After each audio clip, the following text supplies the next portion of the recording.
The third major update of 2024, patch 1.11.33, is finally here in the Steam beta, and they definitely took their sweet time with this one.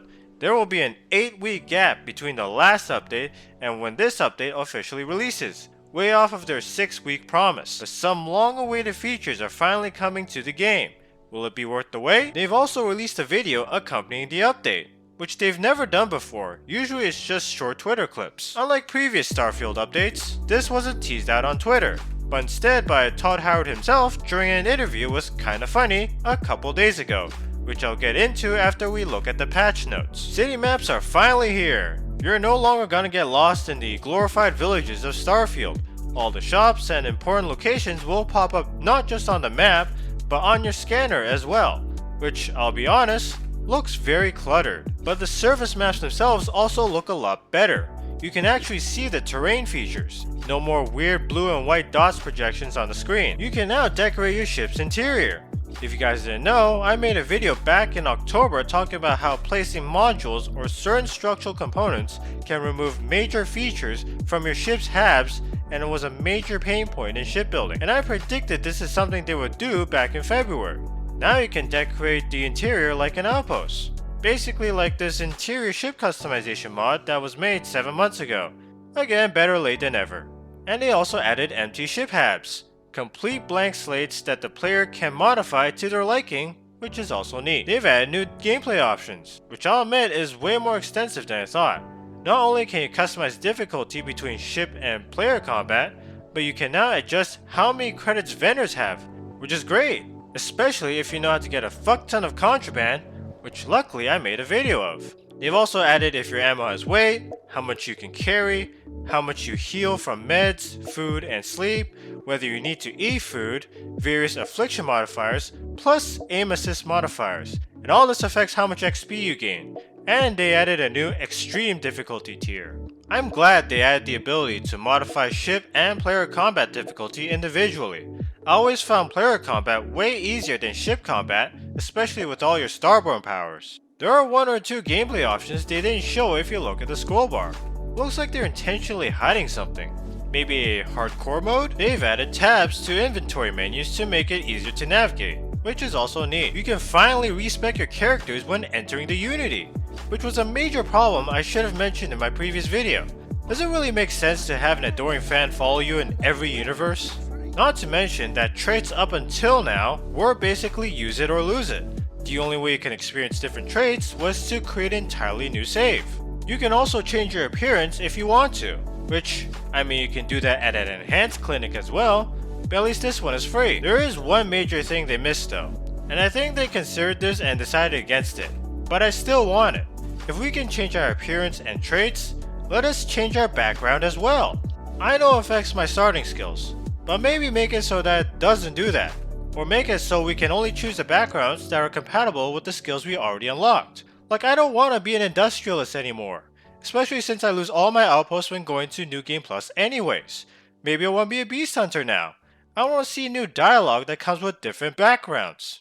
Even so, this change will definitely be an incentive for going to New Game Plus, considering I made a video about these traits back in September, and a lot of them aren't what they seem. It might be a bit late now, but if you want my revised opinions on these Starfield traits, then let me know in the comments below. Xbox Series X users are finally getting some love. They now get to choose to play in either 30 or 60 FPS, and they can choose to prioritize visuals or performance. So you can choose 60 FPS and prioritize visuals if you want. Regardless of visual priority, internal resolution will change if shit gets heavy to prevent your Xbox from spontaneously combusting. They've also added support for variable refresh rate or VRR displays. You can now choose from 30, 40, 60, or uncapped frame rates. Another small addition is toggling dialogue camera. You can now choose to not have the camera suddenly lock on an NPC when talking to them, which up until now has been a staple of Bethesda games. Now let's look at the rest of the patch notes. This time they have general changes, which was probably put in place of various categories they had in the last patch notes. Next is the gameplay. One notable change is getting scanning XP in addition to harvesting/killing. Will this also contribute to your scanning progress as well? I guess we'll find out soon. Here are the graphics changes. Nothing really interesting, mostly subtle improvements and issue fixes. Moving on to outposts. Should I keep mentioning the exploding outpost bug, which doesn't seem to be mentioned here? And lastly, the quest fixes. If you have any issues with any certain quests, hopefully a fix is shown here. Based on bullet points, I count about 120 additions, changes, fixes, and improvements in total in the patch notes. Up until this update, the amount of fixes and improvements added per update was increasing exponentially, from around 36 to 123 to over 400. However, even with the smaller number, this I think is the most substantial update yet, because it finally delivered on some new major features for the game that they promised last year. It's an encouraging sign, and hopefully they'll add more content in future updates. Speaking of which, let's dig into that. Later into the update video, they showed some future additions that will be coming in Starfield. They showed a new land vehicle called the Doom Buggy, which looks like it's going along pretty nicely. It might even come out in the next update, who knows.